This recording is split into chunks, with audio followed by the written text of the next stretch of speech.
चिड़िया की यह 3 बातें जान लो, औलाद पर आया संकट भी टल जाएगा। बहुत दूर घने जंगल के बीचों बीच एक ऊंचा सा पेड़ था।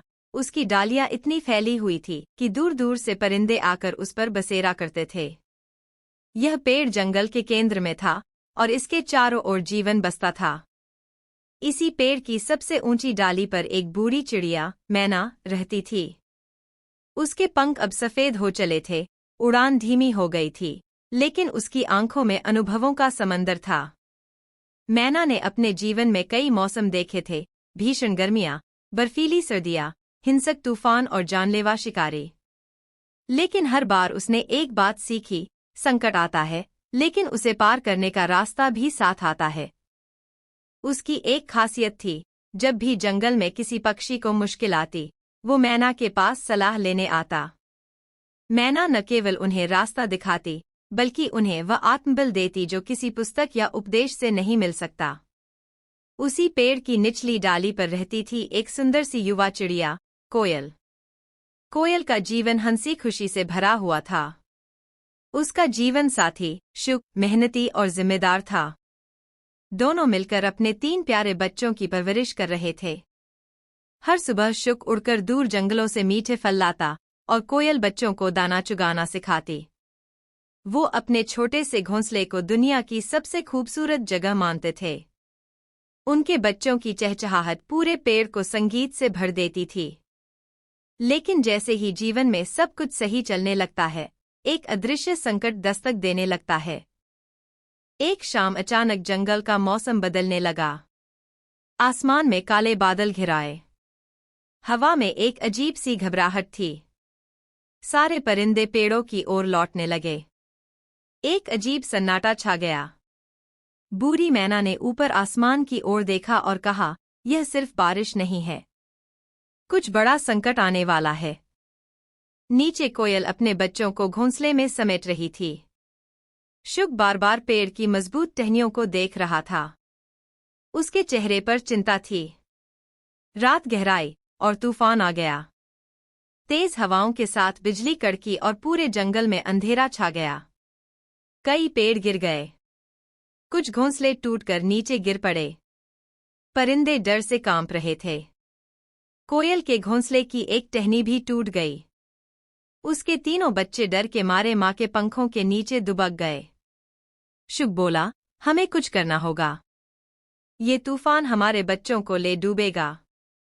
तभी बूढ़ी मैना नीचे उतरी। उसकी आंखों में डर नहीं था, विश्वास था।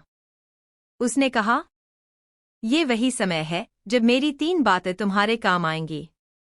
मैना बोली, सुनो कोयल, सुनो शुक, पहली बात जो तुम्हें समझनी है वो यह कि विश्वास का घोंसला सबसे मजबूत होता है। शुक बोला, हम क्या करें मैना दीदी? तूफान रुकने का नाम नहीं ले रहा। घोंसला हिल रहा है। बच्चे डर रहे हैं। मैना मुस्कराई, घोंसला हिलेगा, लेकिन अगर तुम दोनों का मन न डोले तो कुछ नहीं बिगड़ेगा। तुम दोनों एक दूसरे का विश्वास बनो।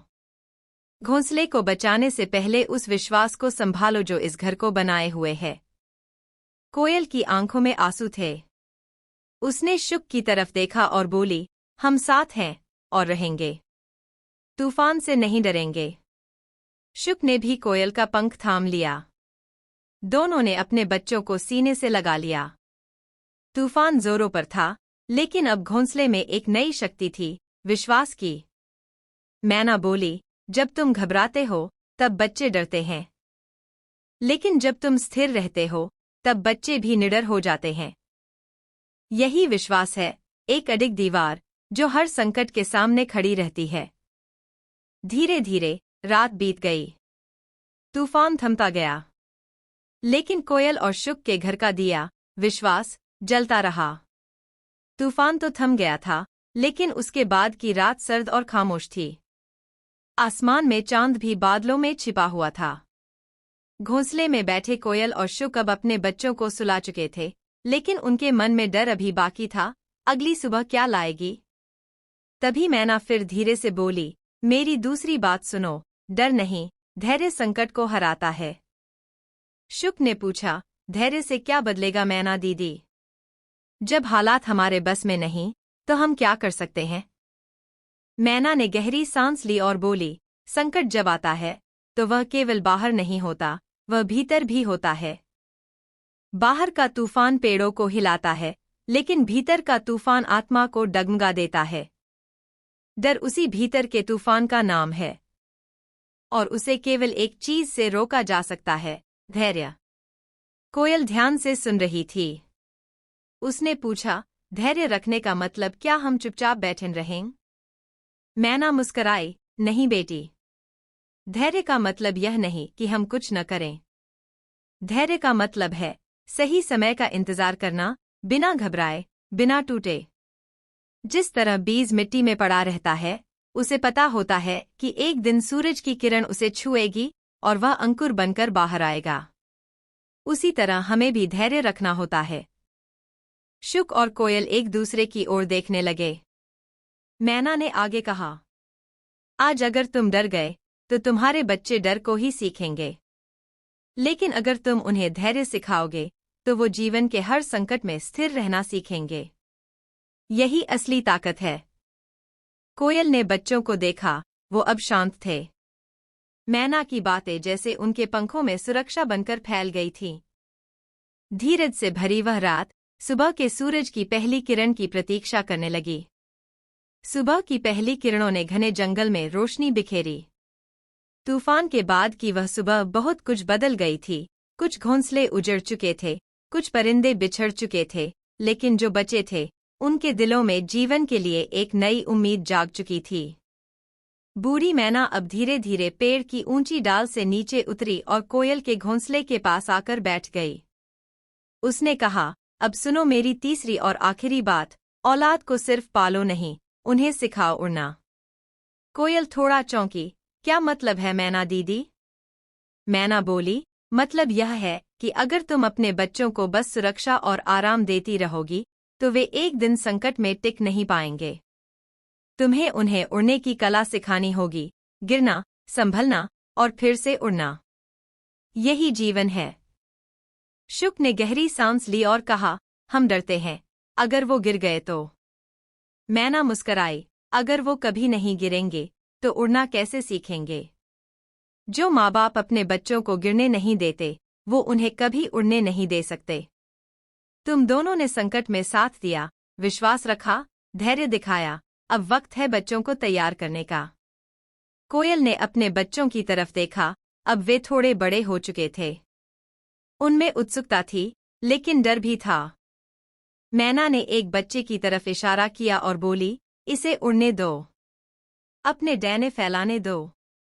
तुम देखना, पहले डगमगाएगा, लेकिन फिर एक दिन आसमान छुएगा। शुक और कोयल ने सहमति में सिर हिलाया। उन्होंने एक एक करके अपने बच्चों को उड़ने का अभ्यास कराना शुरू किया। पहले दिन वे गिरते रहे, टहनियों से टकराते रहे, लेकिन धीरे धीरे उनमें आत्मविश्वास आ गया। एक सप्ताह में ही वे आसमान को पहचानने लगे। अब वे न केवल उड़ना सीख गए थे, बल्कि संकट का सामना भी करना जान चुके थे। और यही थी मैना की तीसरी बात की सच्चाई, औलाद को जीना सिखाओ, सिर्फ पालना काफी नहीं। कुछ ही समय में बूढ़ी मैना ने उड़ान भरना बंद कर दिया।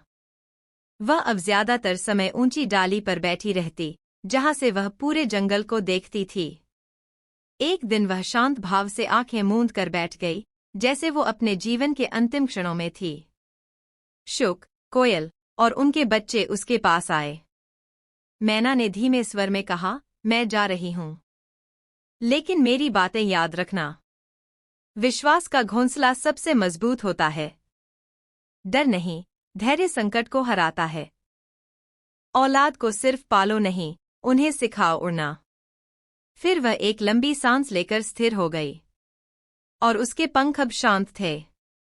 लेकिन उसकी बातें अब जंगल के हर घोंसले में गूंजने लगी थीं। कोयल के बच्चे अब जंगल के अलग अलग हिस्सों में उड़ान भरने लगे थे। और हर बार जब कोई संकट आता, वे अपनी माँ की सीख को याद करते और मैना की बातों को जीते। अगर तुम भी माता पिता हो, तो सोचो, क्या तुमने अपने बच्चों को सिर्फ पाला है या उन्हें उड़ना भी सिखाया है? अगर तुम युवा हो, तो समझो, जीवन के तूफान तुम्हें गिराने नहीं आए, तुम्हें उड़ना सिखाने आए हैं।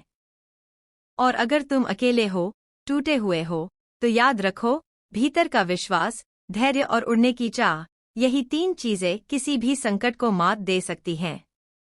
ये थी बूढ़ी चिड़िया मैना की 3 बातें, जो औलाद पर भरा कोई भी संकट टाल सकती हैं। तीसरा और अंतिम भाग भी जोड़ दिया गया है, औलाद को सिर्फ पालो नहीं, उन्हें सिखाओ उड़ना।